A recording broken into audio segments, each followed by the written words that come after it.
Hey, what's going on, SaaS sellers? It's Jesse here, just enjoying a wonderful Tuesday afternoon. I've got an ice cold Topo Chico. If you're not familiar, check out Topo Chico. It's super popular in Texas and around the Southwest. It's, I guess, kind of like LaCroix or some other, mineral water, but it comes in a glass bottle. And allegedly it's bottled and not distilled, but like infused or carbonated in Monterrey, Mexico. I don't know if that's true or not. That could be complete bullshit. But anyway, it's really good. It's got kind of a hint of citrus in it. Maybe you can hear the bubbles going here on the microphone. But yeah, sipping a nice cold Topo Chico here on a Tuesday afternoon, and wanted to put together another episode actually as a follow-up to the last episode, which if you tuned in was 3 things I would have done differently in my SaaS sales journey. So I was thinking about it and I thought I probably ought to put together a follow-up to that episode that focuses on some positive things that I did in my SaaS sales career journey that I care to share. Things that made me successful or helped me streamline my results faster. So let me share a couple of things that I came up with here. So we'll call this, and I actually couldn't just come up with 3. I came up with 4, and I didn't want to eliminate any of them. I was trying to get it to an even 3 to make it kind of symmetrical to the last episode. But there wasn't a single, of the 4 that I came up with, I didn't want to nix one of them just for the sake of only having 3. So lucky for you guys, you get to hear 4 things that I'm really proud of in my SaaS sales career that I'd like to share. So let's dive into it. And all of these, by the way, are things that are transferable in other industries. But also what's nice about some of these tactics is regardless of the company you're in, the role you're in, the region or territory that you're selling in, or the product that you have, these skills are really transferable. So I want to jump into these. So the first one that I put down on my list here is mentorship. I'll pause there with that word. And that means actually 2 things for me at this point in my career, because I've received some fantastic mentorship over the years. And I've also relatively recently started providing mentorship to other sellers that I work with or am connected with. And of course, through the podcast, I'm wide open to, helping folks get plugged into the industry and replicate, some of the success that I've been fortunate to experience in my career. So what I want to actually talk about, though, and what I'm most proud of, is being able to connect with and attract great mentors early on in my career. So it doesn't matter if you're not early on in your career. It's never too late to start looking for mentors. And I do think that this is something that most people have to go and actually look for. Mentors don't necessarily fall out of the sky. I've been very, very fortunate that I've worked with some really fantastic sales leaders, some very fantastic sales contributors, and some really great, sharp business people that for whatever reason, I was just able to kind of hit it off with these people and start a long-term mentor-mentee type relationship. I'm probably fortunate because I spent the first 10 years of my software career in Austin. Austin, as you guys all know, if you've read the headlines lately, is this, kind of up and coming. I wouldn't even call it up and coming. It's there, but it's a massive tech hub. And there's a lot of startups and a lot of top sellers in the technology and SaaS space. So I was just really fortunate to be in a city that had that ecosystem. That doesn't mean that it's impossible to get mentors anywhere else. It just might be you might get a little less lucky than I was, in the sense that you can't just throw a rock and hit 5 sales mentors in a day. So I'm being a little bit, I'm being sarcastic here. But I think that the way to find great mentors, and this is really key in career success, and this is going to help you streamline your results, like I said earlier, and it's going to help also create these sort of lifelong friends and coaches that are going to help you be successful.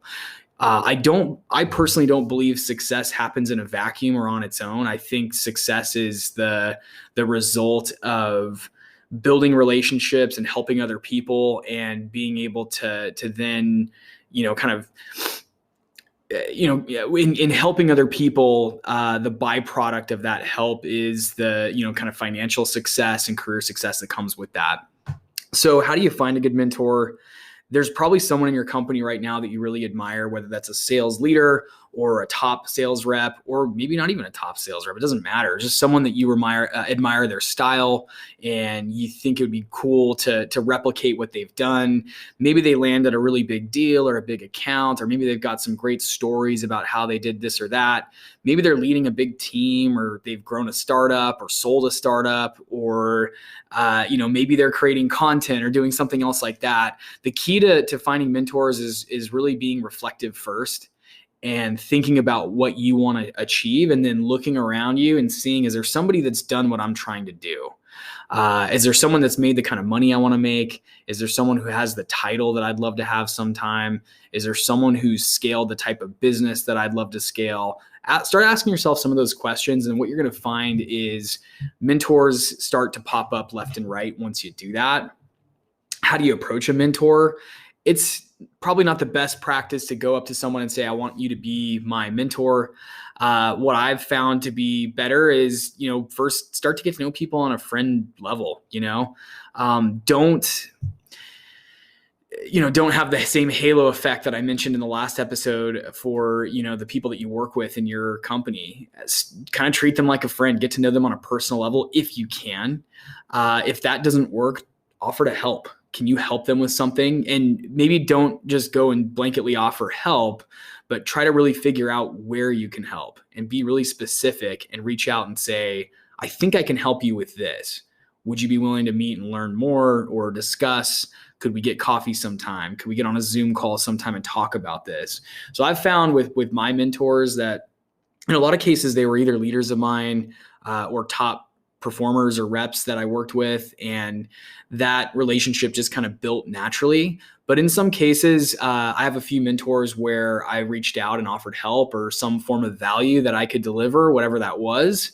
In one case, that was some side hustling, and I won't go into too much detail on that. This is a while back, but I helped a mentor of mine who she's kind of an executive coach persona, so she was someone who greatly helped me improve my presentation skills, my interviewing skills, and also, some of those really key skills that you get in sales.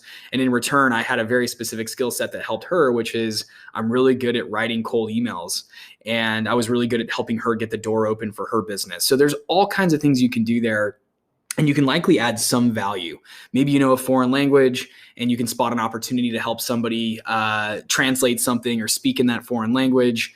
Maybe there's a skill set or knack that you have that you can offer as value. Think about that first, and then look around. And there's all kinds of mentors to be had.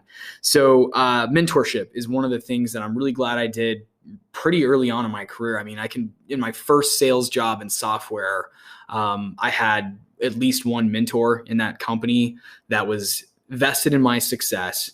And I'm a firm believer that having mentors and helping other people and kind of building that network is key to your own success, because that is a byproduct of helping others. So mentorship. Number 2, I invested in myself. And I know you hear this a lot. Every sort of self-help guru talks about investing in yourself. If you're on LinkedIn for more than 5 minutes, there's probably a handful of gurus out there that would recommend investing in yourself. And it's true. The reason everybody uses that one, and the reason I'm talking about it again today, is because it actually works and it's important. You have to invest in yourself. And I think there's a funny psychology that I've found, that as I've, even spent my own money purchasing materials and training and courses on how to be better at my craft, you actually tend to appreciate those resources, or you appreciate those assets a lot more if they came out of your own pocket. So one really good example is early on in my career, when I did not have a lot of spare change, if you will. I was in probably my first or second sales job in Austin, had just been, kind of moving up in the world with a pretty sizable rent per month in Austin for my apartment, and just some heavier than normal costs, but still, squeaked together about $1,500 at the time. That was a lot of money. And it was a huge investment and a huge risk to actually invest in a training course that I took. And I'm not going to share which one it was. It doesn't really matter. The key is that it was a training course that I stumbled across that I felt like could be valuable, and that the curriculum in that course was something that was going to help me level up my game and get better at my craft. And so it was worth that $1,500 investment. I had to put it on a credit card, and I'm really, really glad I did that, because for a long time I kind of, ruminated over it and wasn't sure if it was the right move, and was worried about putting $1,500 on the credit card at that time. But I'm really glad I did that. By no means am I saying that everyone needs to go out and rack up their credit cards on frivolous expenses. That's not what I'm saying. What I am saying is you're going to find opportunities to invest in yourself. And regardless of what those cost, you need to think about what the ROI is. And I don't have a number on that ROI. I'm sure I'm very, very confident that I've at least paid back the $1,500 that I invested in. But I would probably say that course helped me, 10x or even 20x that at least. So you're going to find opportunities like that. Invest in yourself, invest in your training, even if it means spending your own money. Don't go into debt and do something stupid. But you can absolutely invest in yourself. And there's tons of opportunities to do that. If you need any suggestions for where you might invest more in yourself, hit me up, jesse@jessewoodbury.com. I can point you towards some resources. And look, you can even start with a lot of free resources now. So investing in yourself can also mean time. It doesn't just mean money. But I'm really glad that I did some of those things early on in my career. I invested either in books or training courses. I invested in coaching wherever I could. There was a few other things that I did that, again, I put my own money into, or my own time into, that ultimately, resulted in having stronger results and put me on the track that I'm on now. So don't be afraid to invest in yourself. Number 3, networking and helping people. So something that I'm pretty proud of in my career is the network that I currently have. And I, have a pretty strong group of close colleagues that I've worked with. I have a pretty nice pool of customers that I've worked with and solved problems for. And then beyond that, I've now built my LinkedIn network up to a pretty nice number. I wouldn't say those are all close connections, of course. On LinkedIn, there's a lot of connections out there that I'm not, on a one-to-one basis with at the moment. But I am very proud of that network that I built, and I do think it's a valuable skill for the modern seller to go and build not only a nice LinkedIn audience and network, but a really strong personal network of confidants that will vouch for you, that will recommend you, that can introduce you to new opportunities, introduce you to customers. And then I also think as you start to grow your personal customer base, even if that's across a lot of companies, start to sort of build a network of customers in your industry that you've helped achieve some results, and keep those people close, because you just never know when you get a call out of the blue from one of those connections with a really good lead and a warm introduction to, your next massive deal. So it's super important. I think there's, a tactic, and this is from, I'm trying to remember which book it's from, but you can kind of create a dream 100 list. And what that is, or a dream 1,000, whatever the number is, you can kind of create a list of people in your industry that you want to help. These are key stakeholders. And as you go about helping those people, you sort of grow your footprint and your cloud in your industry. And then it's a lot easier to not just be a sales rep, but you're a consultant in your business. And people will start to swim to you or come to you with their needs. And then the rest is a lot easier. You're not really having to sell anybody. You're just, posturing yourself as a consultant to them and their business to help drive results. So networking, helping people. I had a huge shift a few years ago where I stopped thinking about sales as a, aggressive, I need to get this done and I need the contract signed, to how can I help my customers achieve what they're trying to achieve? And in so doing, I'll get the result that I'm looking for as a byproduct. So helping other people and networking is number 3. Now, the 4th and final thing, and this is a really interesting one and maybe very controversial, but I kind of stand by the approach that I took, and that's I made the right moves at the right time in my career. My timing was pretty good overall. I don't have any regrets on not staying too long or not staying long enough at any company that I've been at. And this is going to be key to anyone's success in the SaaS sales space or the software selling space, is knowing when it's time to call it quits at a company, but also knowing when to continue sticking it out when you need to. It's very nuanced. There's no way I'm going to be able to completely cover every situation in this podcast episode. But one thing I will say is that so far I have no regrets, and I'm very glad that I made the moves when I did, the moves that I needed to make when I did, and I'm glad that I stayed around when I did in certain instances. So everything there is situational. But what I'm getting at here is you don't want to stay at the wrong company too long. You don't want to sell the wrong product for too long. You don't want to work for the wrong leader for too long either. These are all things you need to think about. And when it's time to go, it's time to go. And if your gut's telling you that you're not progressing in your current role, if you're not being successful or you're not achieving what you're trying to achieve, then it's time to move on and find another job that works to help you achieve your goals. I've met way too many people, not only in this industry, but in a lot of industries, that have stuck around just because it was easier to stay put than put themselves out of their comfort zone and leap to a new role. And so then they end up just sticking it out, and it just gets worse and worse over time. They don't hit their goals, and then it becomes this sort of vicious self-fulfilling prophecy. You don't want to be that person. Now, on the other side of that coin, you also don't want to be the person that has 10 jobs in 1 year. And I'm being very, I'm exaggerating here. I'm being kind of, facetious here, if you will. But you don't want to have, you don't want to have a track record of not giving it enough of a shot. And so if you're finding yourself 6 months into a role and feeling like you need to make a move, maybe see if there's something that you can address that can buy yourself some more time to further your evaluation. So I'm not an advocate on either extreme, but I do know that I always trusted my gut in the process, and I've always left, jobs that weren't, I've left jobs and companies that weren't going to get me where I needed to be at the right time.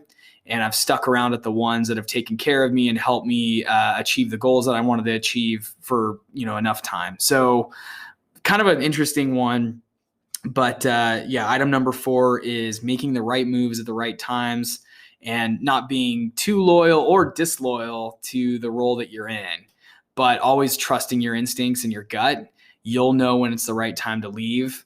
And also making sure you give it enough of a shot. I do think, it's probably a good practice to try to stay for at least a year at most companies, maybe even 18 months if you can, just to make sure you give it plenty of opportunities to be successful.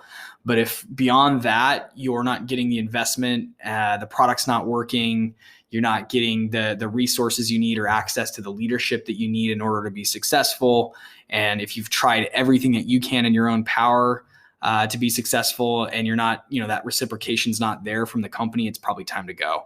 So that is item number 4, is making the right moves at the right time and kind of managing my career accordingly. It hasn't been perfect. I'm not going to sit here and pretend like everything was just a cakewalk in the park and that I, gracefully exited every company I've been at. That's not the case. Have I picked the best, most winning startups on every turn? No, I haven't. I absolutely have not. And I think, if I could add item 4.5, we'll call it, item number 5 is that I've learned something everywhere I've been. And so it's important, no matter what happens in your software sales career, whether you're in a great role where you're being super successful, or you're at a company that's not doing well, or you're not doing well, or the product's not working, or you're not getting the leads, or you're not generating the leads, or something's broken to where you're not finding success, it's important to learn something either way, right? You got to learn while you're on the top, and you got to learn while you're on the bottom. Just always keep learning and iterating, and it'll all sort of, come out in the wash, as they say. So that, that just kind of a side, or, an addition to making the right moves at the right time. that's what I'd say is another thing that I'm pretty proud of is how I've managed my career. And for the most part, I've left every company in a pretty good spot. I try not to burn bridges, kind of back to item number 3, in that I like to keep a strong network of managers, peers, and customers that I've worked with, so that I've got people that can vouch for me when that's needed. So there you have it. Those are 4 things that I'm really glad that I did in my software selling career that helped put me on the trajectory that I'm on today. These are all things that you can implement right away. Again, kind of as the same disclaimer as the 3 things that I learned from not doing right in the SaaS sales space. These 4 things can sometimes take time to see the fruits of or the results from, but you can start implementing these right away. So there you have it, everybody. Hope you enjoyed listening, and look forward to the next episode.